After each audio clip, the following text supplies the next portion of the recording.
This episode is brought to you by Progressive Insurance. Do you ever think about switching insurance companies to see if you could save some cash? Progressive makes it easy to see if you could save when you bundle your home and auto policies. Try it at Progressive.com.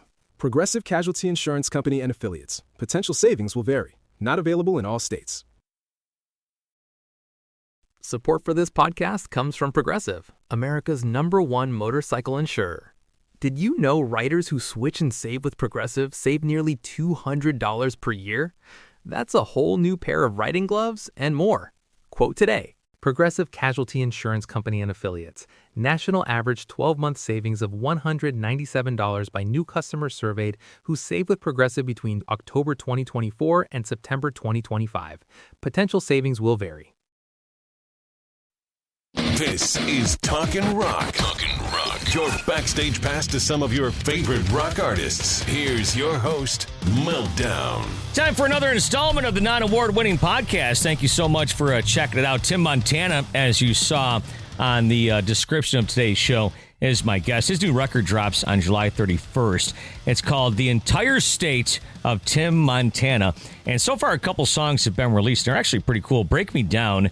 I asked him about that one, as well as a song called Brown Sugar featuring Billy F. Gibbons and Slash. And he has a lot to say about that song and about the record as well. He just finished up touring with Alter Bridge. He's got a lot of tour dates this year, including August 13th at Sturgis, opening up for Jackal at the Full Throttle Saloon, a show that I will be at. So I'm really looking forward to seeing him there as well. So anyways, it's, you never know where these interviews are going to go. And there's a line in this song called Break Me Down, which is one of the singles, like I was just mentioning, called Ghosts in the Basement. And, of course, I have to ask him, have you ever seen a ghost, any paranormal experience? That led to a UFO sighting he saw. Like I said, you never know where these stories are going to take you. Tim Montana today on Talkin' Rock. Hey, Tim, good to see you, man. Where are you at? Are you like in you out hunting or something, in a cabin? What's going on? I am in my tour coach because I just spent 2 months driving around in this thing and I have a hard time getting out of it. So I live in the yard for quite a while till I can adjust to going back inside. I haven't yet. So I'm sitting here in Wise River, Montana. Oh my God. You're making me jealous, man. Sitting in the coach, man. Sitting in the coach. I'm a weirdo like that. Adjusting from being on the road for that long is actually, it's a weird challenge. It's a strange thing you don't understand unless you do it. And so I've got a show Friday in Montana, and then I got to leave Monday for Stockton. So I just live in my suitcase. My suitcase is still over there, and I've been at home for 3 weeks. My wife's like, are you going to grace us with your presence? I'm like, come out to the motorhome. Yeah, there you go. Yeah, why not, right? Well, man, you're making me jealous with all that open space out there. I'm going to see you, by the way, at Sturgis. I'm going to be out there. No way. Yeah. So Awesome. I'll be broadcasting at the Full Throttle with Jesse and the boys. So, yeah. Cool. Very cool. Yeah, you're going to be out there opening up for Jackal on, I believe, the 13th, if I'm not mistaken, correct? Yeah. And we just played Detroit, man. I went to Mom's Spaghetti. That place is good. Yeah, you think that was okay? Yeah, man. I had a great time. And the girls there were sweet as they could be. And then they sent me upstairs to look at Eminem's little gift shop. Yeah. And I made the weirdest conclusion that my single wide trailer had the same wall that his trailer did. And I was like, I kind of paused and I was like, I know this. This looks like my childhood bedroom. And I was like, we grew up similar but very different. Yeah. Well, yeah, for sure. So the radio station here is off of 8 Mile, which is, where he lived. Right. You probably saw the movie and stuff. Yep. Yeah. So, yeah, next time you come up here, you got to swing by 8 Mile. The new record is coming out on July 31st. We'll get to that here in a second. But right away, I just had to ask you about this. So in the song Break Me Down, you say Ghost in the Basement. Have you ever had a paranormal experience?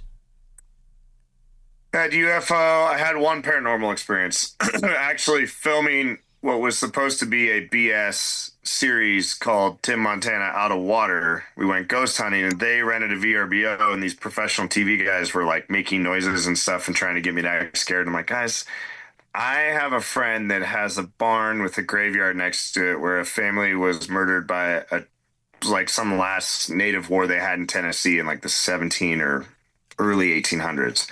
Let's go somewhere that really he's seen things. And they were kind of like, okay. And we went there and something clawed the wall and growled. And I knew it was legit because the camera dude drops camera and bolts. And I welcomed it. I love that kind of stuff. I'm like, man, I'm into that. So you had a UFO experience too? Yeah, the UFO experience was wild. That was probably 3 years ago. I was driving the Charlie Sheen bus. I drive, so it's late at night. I'm going from Billings to Great Falls. And between Billings and Great Falls is our nation's nuclear weapons stuff is up there. And I actually just went and played for the troops at that base, Malmstrom Air Force Base.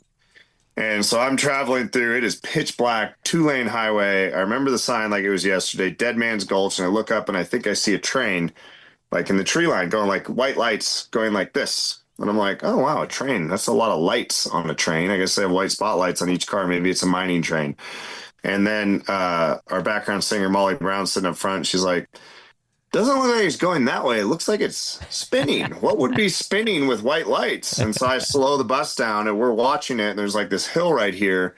And we're watching this thing oscillate huge, size of a football field, and set down in the field. So I pull the bus over, get everyone else up. I'm screaming. And we can now see over that hill, this entire field is lit up like a football field. And we're like, okay, so we had a full conversation, but I was stopped on a corner. There's a big no trespassing sign with a barbed wire fence. I'd already glocked up like my 9mm was going to do something to a spacecraft.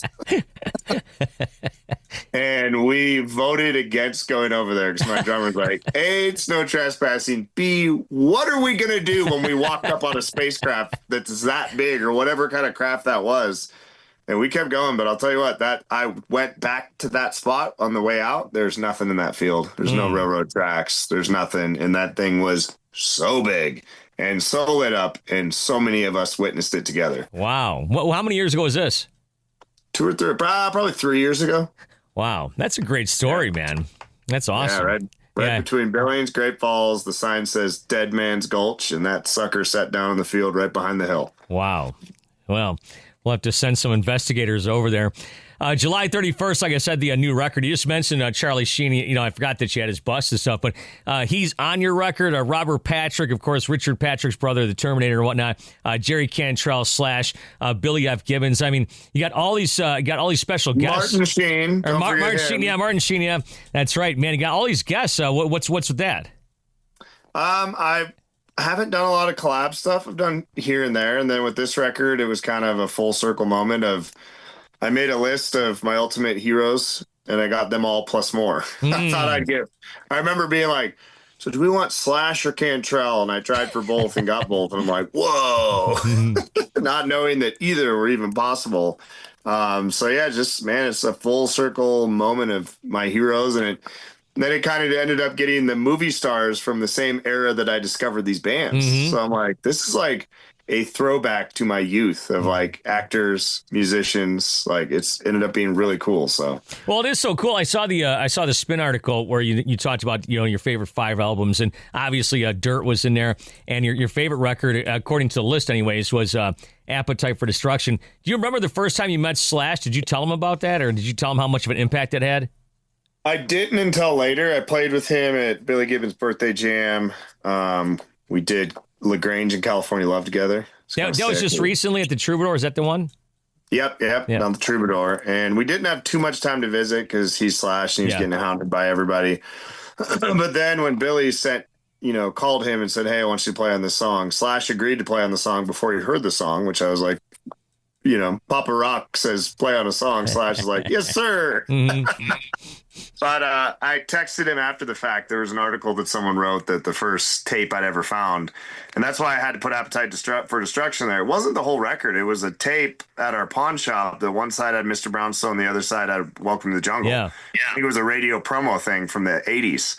And we had it in our pawn shop in a box of, I'd always get CDs and tapes. And my mother was like super religious and she hated anything edgy, rock, cussing, but yet she'd give me these boxes from the pawn shop. So I discovered Tool in there. I was like, whoa. She only wanted me listening to Christian music. I'm like, sick.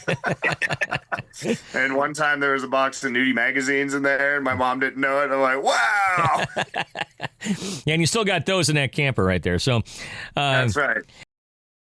You're listening to this podcast, so I know you've got a curious mind. Here's a helpful fact you might not know yet. Drivers who switch and save with Progressive save over $900 on average. Pop over to Progressive.com, answer some questions, and you'll get a quick quote with discounts that are easy to come by. In fact, 99% of their auto customers earn at least one discount. Visit Progressive.com and see if you can enjoy a little cash back. Progressive Casualty Insurance Company and Affiliates. National average 12-month savings of $946 by new customers surveyed who saved with Progressive between June 2024 and May 2025. Potential savings will vary.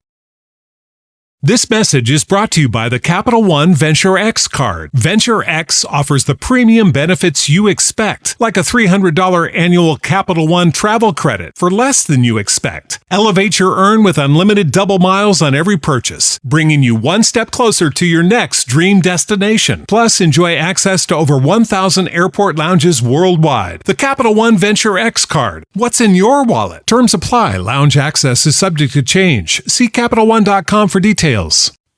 Brought to you by the Capital One Savor Card. With Savor, you earn unlimited 3% cash back on dining, entertainment, and at grocery stores. That's unlimited cash back on ordering takeout from home, or unlimited cash back on tickets to concerts and games. So grab a bite, grab a seat, and earn unlimited 3% cash back with the Savor Card. Capital One. What's in your wallet? Terms apply. See CapitalOne.com for details. But yeah, that song's called Brown Sugar, man. That song that's a jam.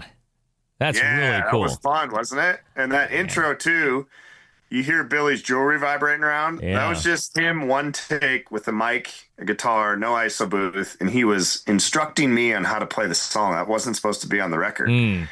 Like, tell Tim this is how you play it. And he sent it to me, and I'm like, I'm not going to redo that because that would be gross of me to even attempt to do something like that because you sound so cool. So we just put it on the album like that, and I was like, I'll start later in the song, Gibbons. You're going to open it up. So, well, as somebody once told me, Billy Gibbons is always the coolest guy in the room. Always. Even in his pajamas, man. He just has a presence about him. I mean, even Kid Rock would agree with that. I think that's who told me that. Right. And I've seen those two years ago. I drove Billy up there, and they start bickering about this and that, blah, blah, blah, blah. And I'm like, oh, God, I hate it when rock stars bicker. It makes me really uncomfortable. And then Billy goes, get me a plate of food, Bob. And Bob, walks in, and he goes, don't tell him I said this, but I'd fold his underwear if he asked nicely. Hey, I went to Rock's house one day, and he made me spaghetti. So, see, he's making me dinner, too. He's pretty good at the dinner game. Yeah, there's no doubt. So the record drops on July 31st. So tell us a little bit more about the album. Of course, Break Me Down is out, and Brown Sugar. Tell me about the rest of it. Yeah, man, I've got the features on there, 16 tracks. One of my favorites is where I went to the Crow Reservation in Montana and worked with Native youth singing on it, and the music video for that. I cannot explain to you how powerful to me it is. It was a full circle moment. Grew up dancing in powwows when I was a kid and got to go work with the Crow performers in the drum circle and first Crazy Dog, Wolf Bear. But the video we filmed is on the Little Bighorn River on the native side where Sitting Bull had his sweat lodge. And I didn't even know there was a native side, right? I just thought it was the Battle of the Little Bighorn Memorial and Park where they have all the gravestones of the natives that died and Custer and the 7th Cavalry, but they have the other side that's owned by Sean Reelbird and the Reelbird family. And I got permission to go on there. And I'm like, so where was Sitting Bull's sweat lodge where he had the vision of killing Custer? And they're like, you're standing on it. This is where he had his sweat. This is where Crazy Horse, this is where all the tribes came together for the biggest butt kicking in American war history at that point. And it's pretty wild, man, pretty powerful. So that one's special. And especially when that video comes out, I've showed it to quite a few people and their jaws just hit the floor. They're like, that's the most magical thing I've ever seen. So we captured some magic there. And even playing it live, people go nuts because I have the tracks with the natives singing in the background that I play. I'm like, hey, I'm going to feature my friends from Crow Agency, Montana. So that was either going to be a really cool art project or contemporary rock song that can compete in today's market, and we accidentally got both. Oh, great.